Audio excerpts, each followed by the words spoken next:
And then he filled up his diaper. And I went out of the bedroom and I went down the hallway and I went into the kitchen. I said, Julie, hi, Isaac just filled up his diaper and I only have one arm. I can't change diapers.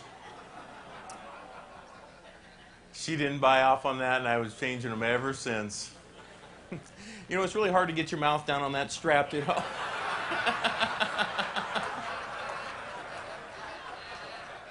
All of a sudden, we got a quarter of a mile away from the house. And the back axle on the tractor broke. And the back right wheel flew off the tractor. And I was thrown under the tractor where my arm and shoulder were torn off. And my right leg was crushed. Dad was thrown away from the tractor. And he came back up onto the road. My dad picked me up, and as he picked me up, he pressed my shoulder against his chest to slow down some of the bleeding.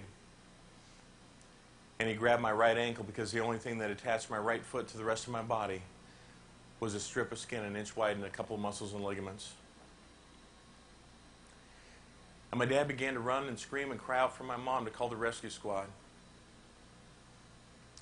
As I looked up at my dad, I saw a very scared look in his eye. And that's a look that I never, ever want to see on anyone's face ever again. 110%. And if you don't give up, you can give me any challenge that you want. You'll learn how to never give up, and I'll learn how to face that next challenge. Side by side, you and I'll struggle through it just side by side, little buddy. I said, give me a challenge, Josiah. Josiah's eyes lit up. He got a big old smile on his face. He walks across the basement floor, reaches into his toy box. He grabs this and he says, spin this, Daddy.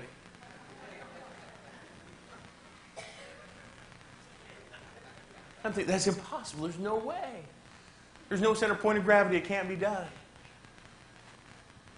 But what was I going to say? No, I'm not willing to take on that challenge, and you might as well go ahead and give up? Of course not. I was asking him to do his very best, and he was asking me to do my very best. Whew. You ever been asked to do the impossible?